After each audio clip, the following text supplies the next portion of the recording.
What the hell is wrong with dating in 2023? The problem is that, unfortunately, feminism has led women to believe that a man who acts as a leader, like a true leader, that's toxic masculinity. You can't compromise on your masculinity. And women, you have to let go of the reins a little bit in order to be attractive to that leader. Good followers tend to link up with good leaders and good coaches. The question is, are you willing to submit to and follow those leaders? Are you capable of doing that?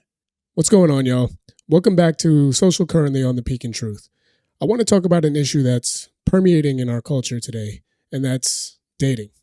What the hell is wrong with dating in 2023? Well, let's talk about it.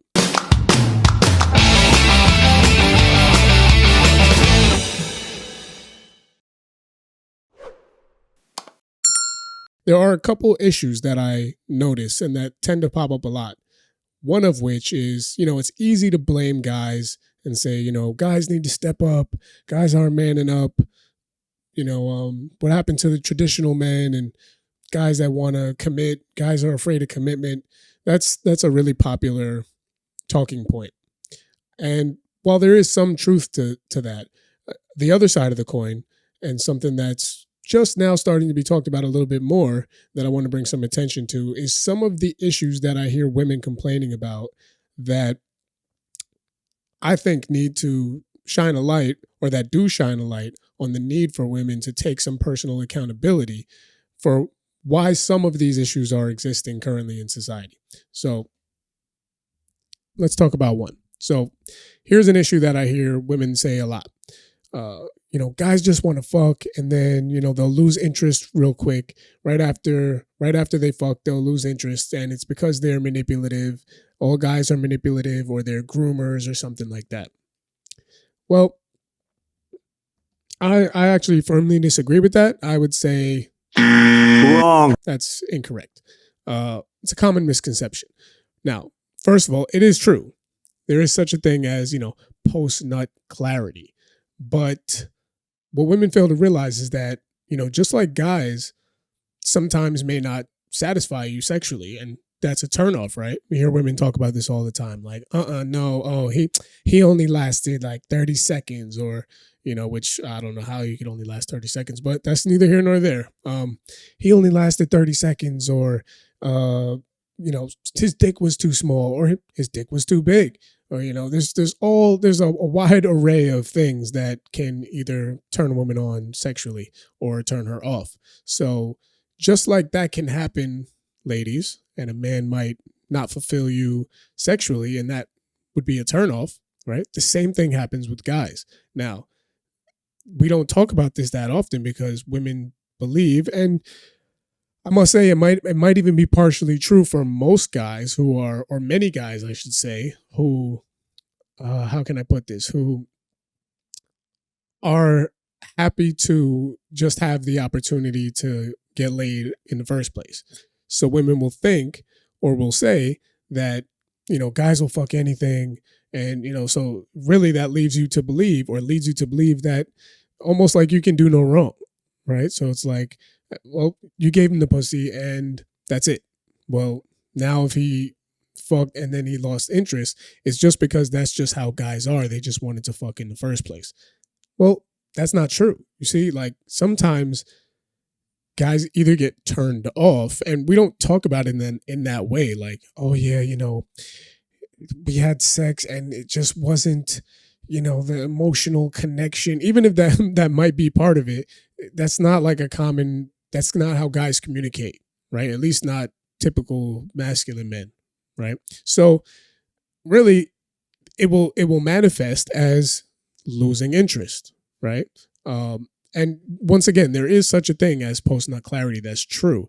What that really means is that, like it or not, men are, once again, typically masculine men are strongly fueled and driven by testosterone. Testosterone is getting demonized, or gets a bad rap, and has been turned into a whole different discussion nowadays, but I'm not going to go there right now. But really, testosterone is an action hormone, right? So testosterone is driving everybody has testosterone. So testosterone is driving you to take action, to do something, right? And men have a lot of testosterone. I believe it's roughly 17 times more. So you can imagine that testosterone levels are high. Men are attracted to women for the most part, and they're going to want to take action sexually. They're strongly driven towards that. Okay, now there is such a thing as the refractory period, which women don't typically experience, at least not to anywhere near the same degree as men do. And what that is during the refractory period, which is the post-nut phase, prolactin is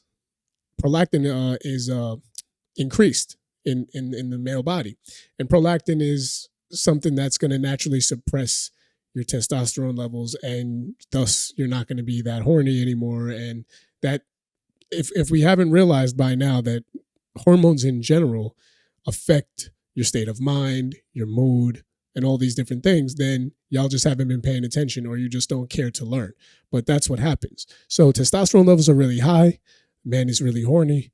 He gets laid, and then prolactin is increased, which makes it more difficult to get an erection during that period because testosterone levels are lower, prolactin is higher, and this leads to more of like the cuddle moment, right? Now, in this moment, when the man may not have been as connected to the woman in the first place, or had that strong of an interest outside of whatever was fueling him to take action via testosterone, this is the moment when guys are going to realize that it's not them switching. In some cases it may be, but biologically speaking, it's not them switching and becoming some piece of shit or some asshole, or, you know, this is their real motive or how they really feel. It's a change in hormones. And I would think if anybody would understand that, it would be women, because women are really quick to fall back on their hormones as an excuse for, or an explanation for, why their moods tend to fluctuate in and around their period. Oh, we all know about, PMS. Your internal state is changed. Your mental state is changed. Your hormones are fluctuating. This is common knowledge. Well, hormonal fluctuations affect men as well, just in this different way. So that's one thing right there. You have the refractory period, and this leads to the post-nut clarity. And sometimes this post-nut clarity is, I really like this girl, right? And maybe I was kind of like just in my masculinity and, testosterone fueled, sexually driven phase before, and in this moment I'm realizing that I really actually have feelings for this girl, or maybe I just am developing more of those feelings in this moment, and then maybe I won't have them again tomorrow, right? I mean, women experience this as well, right? So with oxytocin. However, back to what I was saying. So you have the post-nut clarity phase, and if the sex was really good, right? Once again, remember, women, y'all get turned off sometimes by sexual encounters. It just didn't do it for you for whatever reason. Well, if the sex was really, really good, most men, at least the ones that I know, and I've spoken with all different types of men. I've worked with professional athletes, regular people, older guys, younger guys, right? Other than the small percentage of guys who are either just they are like disingenuous with their intentions, or they're on the other side of the spectrum where they're just happy to get laid in the first place. So like they're kind of just like a squirrel trying to get a nut, right? If they're just a guy who has some experience and is definitely driven by testosterone and is a very sexual person, this kind of guy is gonna weigh the not the options, but it's just gonna kind of analyze the situation. So if the sex was really good, this man is in this refractory period gonna still be very turned on by the woman for whatever reason, either because he's looking at her and he's going, damn, she's so sexy, the sex was so, exciting, or just was so, felt really connected, or was really good the way she did that thing with her tongue, whatever it is.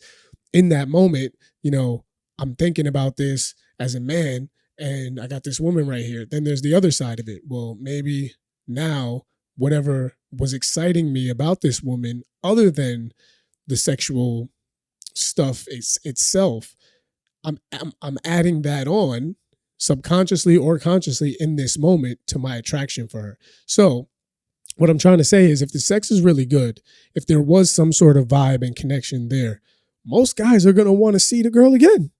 I mean, it doesn't even make sense logically why you wouldn't want to. So I'm with a girl that I thought was really hot, sexy, super cute, whatever adjective you want to use, right?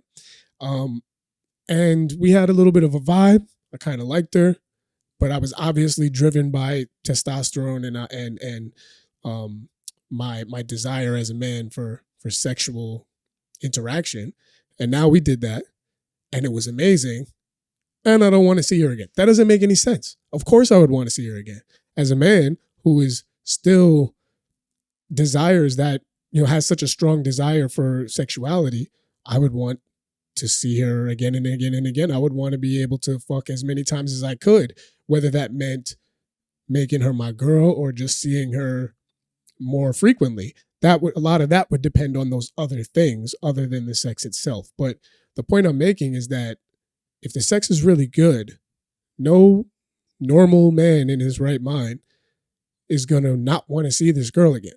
So this notion that the post-nut clarity is just some automatic thing where it's like, oh, guys just want to fuck, and then they fuck, and then they have post-nut clarity and they realize, fuck this chick, I don't want to see her again, like I was just using it. Like, no, that's not real. That might be a small percentage of people, but it's very similar to how women get turned off by sex. If we don't want to see the girl again, it's either because the sex wasn't all that good. It was just sex, right? It was cool. Right. And then at that moment when prolactin is increased, the guy is now reassessing and realizing, well, either it wasn't all I thought it was going to be, it wasn't all it was cracked up to be, or it was decent, it was good, but there wasn't enough else there really. And now I'm able to see like, I kind of feel like I'm not all that interested. Sometimes that could even be misleading because, like I said, a man who has naturally higher testosterone is going to be used to how he feels in that state. And when his state changes, he's going to be a little bit thrown off by why in this moment he feels differently. And that could be interpreted as, I guess I don't really like this chick because I kind of want to be alone. I kind of want to like get rid of her a little bit or something like that. Right. And that's just because of a shift in mood. Right. Also because sometimes it could be during that shift in mood, maybe the woman might feel more connected, or maybe she doesn't even feel more connected, which is actually pretty common, especially nowadays. Woman doesn't even feel that connected because many women have become somewhat numb to the whole oxytocin connected effect through having so many different sexual partners. That's a discussion we'll have in another time. But because she doesn't feel all that connected, but she just doesn't want to feel cheap after sex, so she might still want to talk and do these things. And if there wasn't a real connection there, it comes across a little disingenuous and like annoying. It's like, this wasn't a real strong base of connection and there's nothing really here, but now you're almost like obligating me or expecting me to be acting that way when neither one of us really feel that way. And so it's like, why are we faking the funk here? Kind of, it comes across phony. And that's when, maybe certain red flag or certain radars will go off in a guy's mind. Like, no. And, this chick is crazy. And in other words, like, you doing too much. Right. And once again, women get the same types of, icks or doing too much vibes in their own way. And this is just because we're different. Men and women are not the same. Say it with me, class. We're not the same. Facts. But because of that fact, I think it definitely gets misconstrued with this whole post-nut clarity. And so we're just bringing a little clarity to that. Now let's talk about some more stuff. So we also have, other than the post-nut clarity, we have this idea, like I kind of touched on, that women sometimes feel misled by, a guy that maybe was, really charming, or maybe he led you to believe through his actions. Maybe he was just being polite, chivalrous, whatever the case may be. And you felt misled because, you know, um, things changed afterwards. Maybe, like I said, after this post nut clarity phase, maybe he was a little more distant. Maybe he was really responsive at first, and maybe he's not so responsive. Once again, women do this as well, but speaking from this standpoint, because I think how this happens when guys do this, I think the reasoning is definitely misconstrued. So it's typically taken as like, oh, well, it was manipulative, and manipulation implies that there was intent, that this was like a scheme or a plan.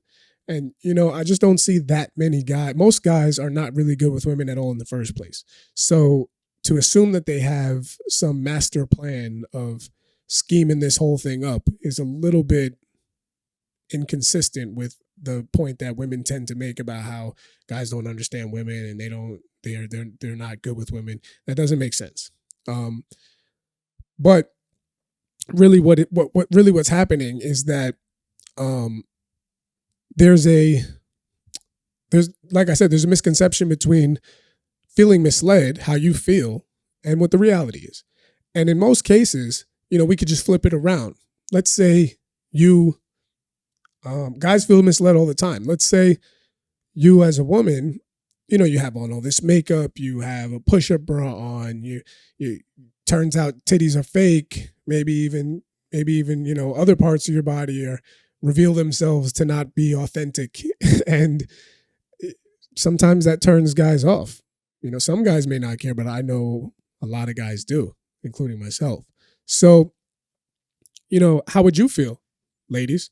How would you feel if you went home with a guy, you thought he was packing, and then, you pulled down his pants and it turned out he had a cup. He was wearing like a cup or like had some socks stuffed in his drawers or something. And you thought that bulge was something else, and it turned out it wasn't. You got to think about it from a different perspective.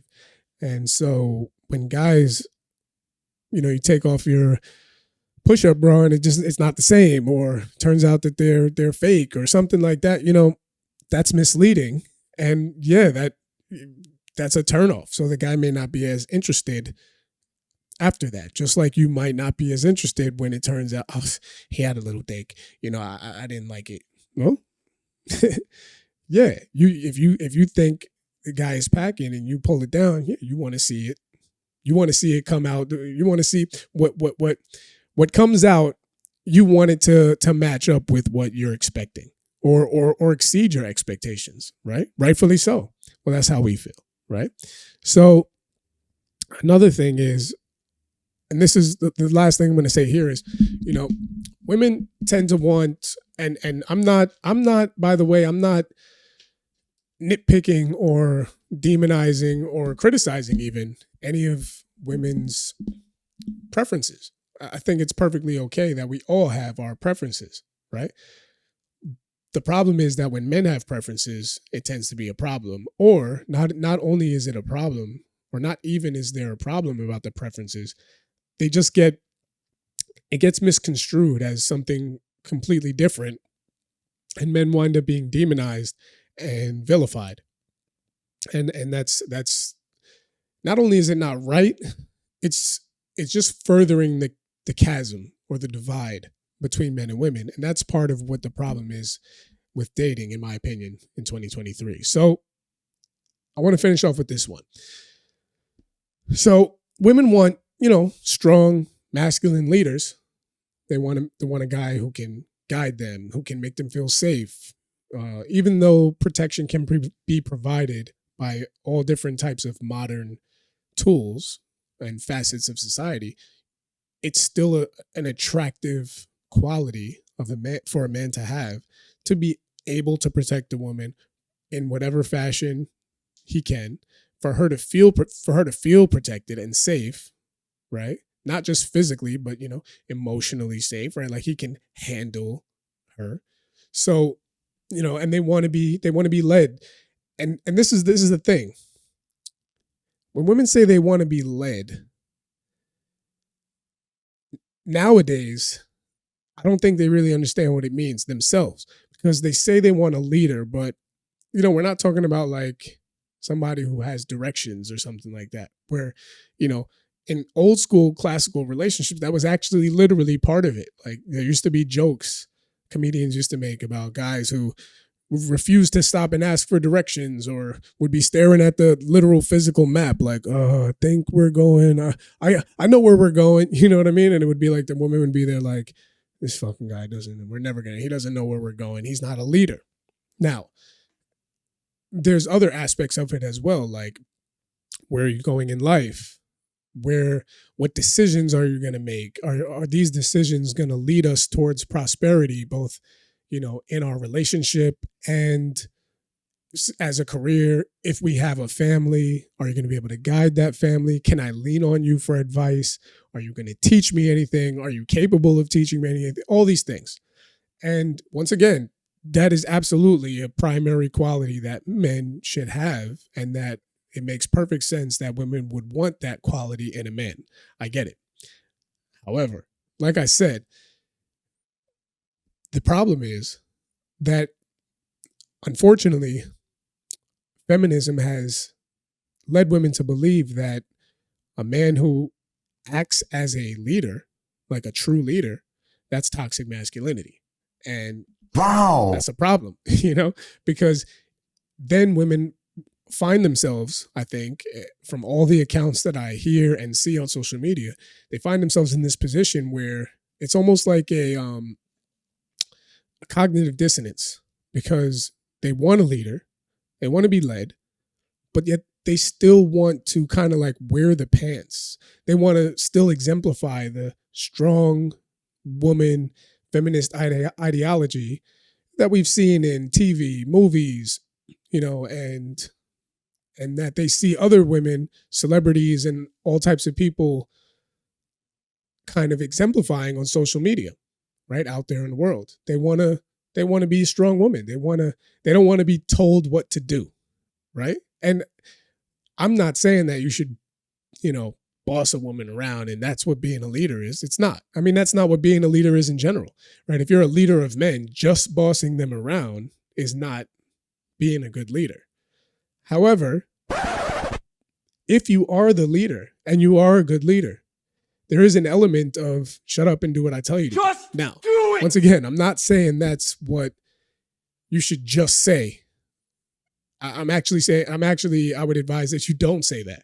But I'm simply pointing out that you can't have your cake and eat it too. It sounds great, but you can't. If somebody's gonna be a leader, then that means somebody else has to follow. In fact, I've been a coach my entire life. I think I know a thing or two about being a leader. And so there's a common thing that athletes who play at high levels have to learn. And if you've seen any shows or movies that are, quality, read books that touch on leadership, you'll hear this, that if you want to be a good leader, you first have to learn how to follow, right? Because you have to be able to put yourself in a follower's shoes. You have to understand what it means to be led, right? So that you can then be an effective leader. And swing that around. Now that you're a leader, for those other people on your team, right? Whatever it might be, for them to be successful, for you to fully be successful as the leader, and for them to be successful being led, they have to be good followers, right? A good coach will always say, the best trait you can have is to be coachable, right? Because I could be the greatest coach in the world. If you're a super stubborn, disagreeable, difficult person to coach, I can still use my coaching ability to try to get more out of you and weather this storm, so to speak, of your difficultness, right? But the chances that we're going to be anywhere near as successful working together as we would have been if it was somebody else who was more coachable, who let me lead them, right? Who didn't fight me, right? Like I don't need you to like let me lead you, but do you want to get where we're going or no? Right? Do you want to win or do you want to kind of win? And then oh yeah, but I should have listened before. And then, well, now we didn't win. So good followers tend to link up with good leaders and good coaches.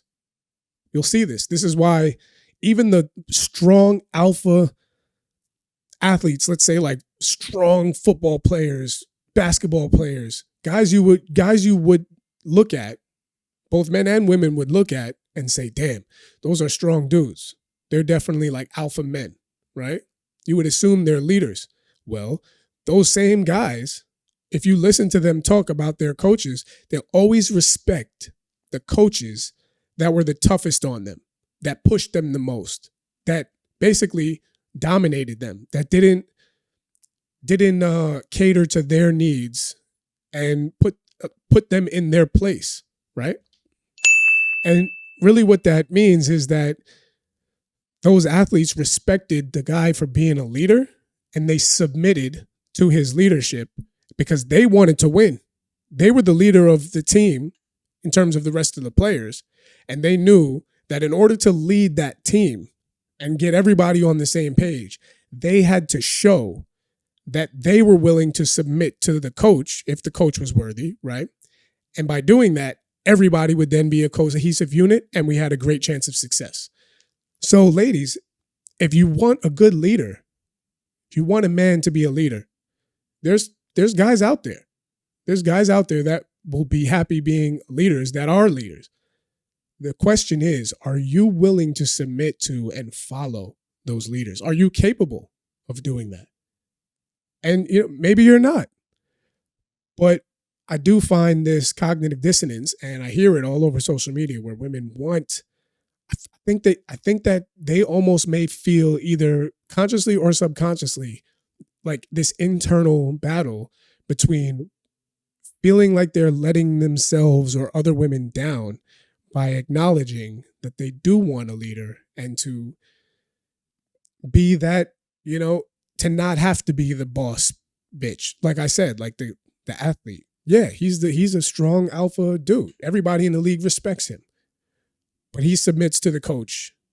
And that's why the other people who on the team who are not on his level, that's why they respect him and that's why they respect the coach. That's why everybody else respects the coach, because this guy who could easily be difficult and not listen to the coach submits to and listens to the coach. So then everybody else is on the same page and now we have something special here. Now we can go really far together and work together, right? And the coach doesn't just boss around that guy. He knows that there's a degree of, the more dominant and alpha that player is, the more kind of freedom the coach has to give in terms of, allowing him to be his full personality. However, if that starts to get a little bit out of hand, the coach has to step in and tell this player, hey, look, all right, that's enough. Everybody on the line. You know what I mean? Everybody's accountable. I don't care. I don't want to hear it. Oh, you showed up late?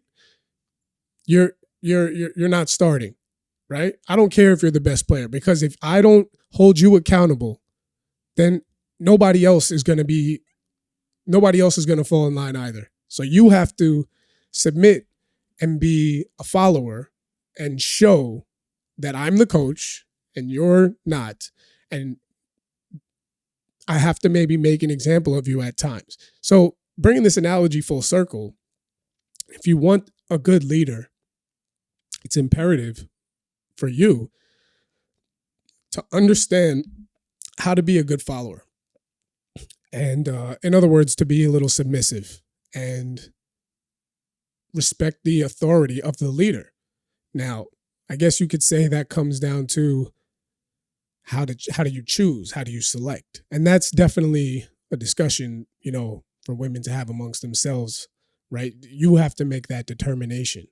But you do have to understand that having a man who is a leader It's not going to want to necessarily argue and fight with a strong woman. Like, yeah, you want a strong woman, just like I want a dominant alpha player, because I want to win as a coach, just like he wants to win. But I want a dominant alpha player who understands that to win, he has to be a good follower to allow me to successfully coach everybody. And all the greatest players always do. So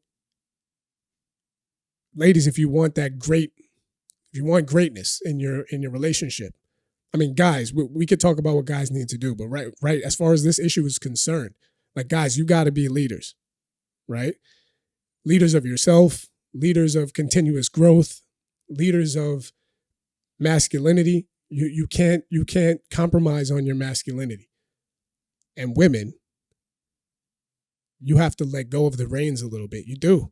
There's no way you're going to be able to get that leader, secure that man, or even identify him as a leader because he might be like, I'm not dealing with this. That might be his leadership quality. Sometimes being a good leader is knowing when to walk away, right? Like cut the ties. Like, oh, we brought a player on the team. This player is too combative. This player doesn't want to submit. This player is a cancer to the team. We got to get rid of him. That's being a leader. So if a guy is not taking you seriously or, doesn't want you sticking around, it doesn't necessarily mean, oh, it's because he's not a good leader. He's intimidated by me. No, he is a good leader. And he understands that to be a good leader, you need somebody who's willing to be a follower for everybody to have success. Otherwise, it's just going to be too much. Their combativeness is going to cause too much drama, and that's going to sabotage the ultimate success. It is what it is. I'm just telling y'all the truth. So, I want y'all to think about that, and maybe guys be a little bit better in the leadership category. Ladies, practice a little bit. Fall into that femininity. Like, you don't wait to be dominated to then be like, oh, well, now I can, fall into my submissive side. It's the other way around. You have to the same way you want a leader to exemplify leadership. You need to exemplify femininity, submissiveness, and that you are the type of person that somebody wants on their team. Perfect. In order to be attractive to that leader. It's a two-way street. Men and women are different. We need each other to be successful in a relationship, obviously, and we have to complement each other. So let's not jump to any narratives. Misogyny. And let's just try to be the best of our individual selves. Guys, step up to the plate. Ladies, if you want a leader, let him lead. And let's go from there. See y'all next time.